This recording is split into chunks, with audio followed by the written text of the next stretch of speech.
मित्रों, इस सृष्टि में जिस किसी ने जन्म लिया है उसकी मृत्यु एक न एक दिन तो होती ही है और यह एक कठोर सत्य है। इसे चाह कर भी कोई नहीं झुठला सकता। हालांकि मृत्यु के बाद दोबारा जन्म होना भी तय माना जाता है। जैसे दिन के बाद रात होती है और रात के बाद दिन होता है, उसी तरह गरुड़ पुराण के अनुसार हर चीज़ दोबारा जरूर जन्म लेती है। कहने का अर्थ है कि जिस व्यक्ति का जन्म होता है उसकी मृत्यु होने के बाद उसका पुनर्जन्म भी अवश्य होता है।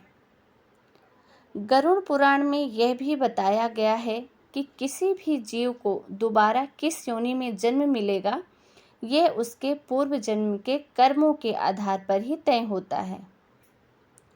लेकिन दोस्तों, क्या आप जानते हैं कि ऐसे कौन से कर्म हैं जिसे करने के बाद आपका अगला जन्म भी मनुष्य का ही होगा? अगर नहीं तो आप हमारे इस वीडियो में अंत तक ज़रूर बने रहें। दोस्तों, स्वागत है आप सभी का एक बार फिर से मेरे YouTube चैनल में एक नई जानकारी के साथ। दोस्तों, क्योंकि हम आज आपको गरुड़ पुराण के अनुसार बताने वाले हैं कि कौन से कर्म करने से दोबारा मनुष्य योनि ही मिलती है। मित्रों, गरुड़ पुराण में बताया गया हर एक कर्म का फल इस संसार में रहने वाले प्रत्येक जीव को मिलना तो तय है। मनुष्य का अधिकार केवल कर्म करना है, फल देने का अधिकार सिर्फ और सिर्फ परमात्मा के हाथ ही है। इसके अलावा गरुड़ पुराण में यह भी बताया गया है कि मनुष्य अगले जन्म में किस योनि में जन्म लेगा। यह मनुष्य द्वारा किए गए कर्मों के हिसाब से ही तय किया जाता है। इसलिए अब इसी बात को जान लेते हैं कि मित्रों, सर्वप्रथम आपको यह बता दें कि इस जन्म में मनुष्य योनि मिली है तो अगला जन्म भी मनुष्य योनि ही होगा, ये तय नहीं है। गरुड़ पुराण के अनुसार जो अपने जीवन में अच्छे कर्म करते हैं, सिर्फ उन्हें ही मनुष्य जीवन की प्राप्ति होती है।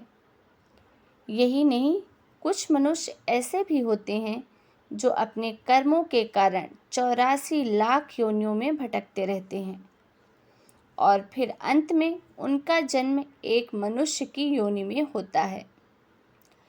मित्रों, कर्म 3 प्रकार के होते हैं: संचित कर्म, प्रारब्ध कर्म, क्रियामान कर्म। संचित कर्म हमारे पूर्व जन्मों में किए गए कर्मों का जो ढेर है वह हमारा संचित कर्म है। प्रारब्ध कर्म, उन्हीं संचित कर्मों के आधार पर आपको जो शरीर प्राप्त हुआ है और पूर्व जन्म के कर्मों में जिन कर्मों का फल इस जन्म में भोगना पड़ता है वो प्रारब्ध कर्म कहे जाते हैं।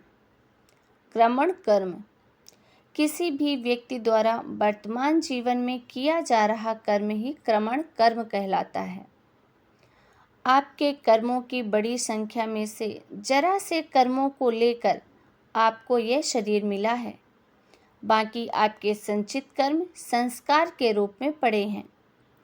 सभी के कर्म के अनुसार जो संचित और प्रारब्ध कर्म हैं, उनसे अगले जन्म का निर्माण होता है, जो तय करता है कि आपका अगला जन्म 84 लाख योनियों में से किसी भी योनि में हो सकता है।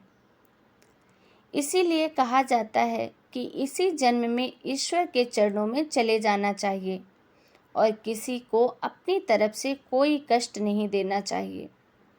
व्यक्ति इस संसार में अकेला आता है और अकेला ही जाता है। अंतिम समय में सिर्फ और सिर्फ उसके अच्छे बुरे कर्म, पुण्य और पाप ही उसके अगले जन्म का निर्धारण करते हैं। महर्षि वाल्मीकि जी आदि ग्रंथ रामायण में कहते हैं कि माता पिता, गुरु, आचार्य और ज्ञानी पंडित का कभी भी अपमान नहीं करना चाहिए और ना ही कभी उनके बारे में ऐसे विचार अपने मन में लाने चाहिए। और जो व्यक्ति ऐसा करता है उसे महापाप लगता है। ऐसे लोगों को नरक में पाप का फल भोगना ही पड़ता है, चाहे वो कितना भी दान पुण्य कर ले, इस बात को कोई भी पुण्य नहीं मिटा सकता। मित्रों, जो व्यक्ति हमेशा दूसरों के हित में सोचता है, उनकी सदैव मदद करता है, पशु पक्षी और अन्य जीवन पर दया करता है, ज़रूरतमंदों की मदद करता है और बिना किसी स्वार्थ से संचित धन का उपयोग धार्मिक कार्यों में करता है, ऐसे मनुष्य का अगला जन्म मानव योनि में होना तय है। मित्रों, इसके अलावा गरुड़ पुराण में यह भी बताया गया है कि जो मनुष्य अपनी मृत्यु के समय में जिस चीज़ के बारे में सोचते हुए अपने प्राण त्यागता है, उसे अगला जन्म उसी के अनुसार मिलता है। जैसे कोई व्यक्ति अपने अंतिम समय में किसी स्त्री को याद करते हुए अपने प्राण त्यागता है, तो उसका अगला जन्म स्त्री के रूप में ही होता है। इसी तरह जो व्यक्ति अपने अंतिम समय में ईश्वर को याद करते हुए प्राण त्यागता है, तो वह मुक्ति की ओर अग्रसर हो जाता है। इस बात का आधार भागवत के जड़ भारत उपनयन में भी मिलता है कि यदि आप वो कथा जानना चाहते हैं तो हमें कमेंट करके ज़रूर बताएं। हम आपके लिए एक वीडियो ज़रूर बनाएंगे रिलेटेड। मृत्यु के अंतिम क्षण के विचार भी एक मनुष्य के अगले जन्म को तय करते हैं। इसीलिए धर्मशास्त्रों में कहा गया है कि मृत्यु के अंतिम समय में हमेशा राम नाम का जप करते रहना चाहिए। मित्रों, अंत में यही कहेंगी कि हर एक व्यक्ति को अपने जीवन में अच्छे से अच्छे कर्म करने चाहिए और हमेशा निस्वार्थ भाव से धर्म की राह पर चलना चाहिए। इसी के साथ आज के वीडियो को ख़त्म करते हैं। आपको हमारी जानकारी कैसी लगी हमें कमेंट करके ज़रूर बताएं। दोस्तों के साथ शेयर करें, क्योंकि खुशियाँ और ज्ञान बांटने से बढ़ता है। फिर मिलते हैं किसी एक नए वीडियो के साथ, एक नई जानकारी के साथ। तब तक के लिए आप सभी को राम राम। अपना और अपने पूरे घर परिवार का ध्यान रखें।